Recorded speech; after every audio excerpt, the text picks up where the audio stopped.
போதைப் பொருள் கடத்தலுக்காக சிங்கப்பூரில் பிடிப்பட்ட மலேசியாவை சேர்ந்த 38 வயதான பன்னீர்செல்வம் பரந்தாமன் வரும் பிப்ரவரி 20 வியாழக்கிழமை தூக்கிலிடப்படவிருக்கிறார் என்று அவரது முன்னாள் வழக்கறிஞர் ரவி தெரிவித்தார்.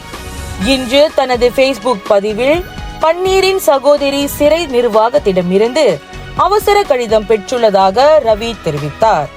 மேலும் 2020 ஆண்டில் பன்னீரை விசாரணை செய்த போது சிங்கப்பூர் சிறை நிர்வாகம் 13 கைதிகளின் ரகசிய தகவல்களை சிங்கப்பூர் அட்டர்னி ஜெனரல் அலுவலகத்திற்கு அனுப்பியதாகவும் அவர் கூறினார். கடந்த 2014 செப்டம்பர் 3 வூட்லண்ட் சோதனை சாவடியில் 51.84 கிராம் டயமொஃபைன் போதைப் பொருளை கடத்தியதாக 2017 ஜூன் 27 சிங்கப்பூர் உயர் நீதிமன்றத்தில் பன்னீர்செல்வம் குற்றவாளி என தீர்ப்பளிக்கப்பட்டு மரண தண்டனை விதிக்கப்பட்டது.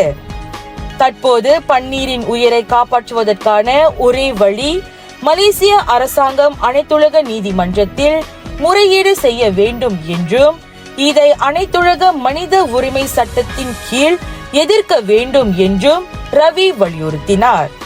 மலேசிய அரசாங்கம் பன்னீரின் மரண தண்டனையை பரிசீலனை செய்ய ஆதரிக்க வேண்டும் என்று கோரும் மனுவில் கையொப்பமிட விரும்புவோர் தொடர்பு கொள்ளலாம்.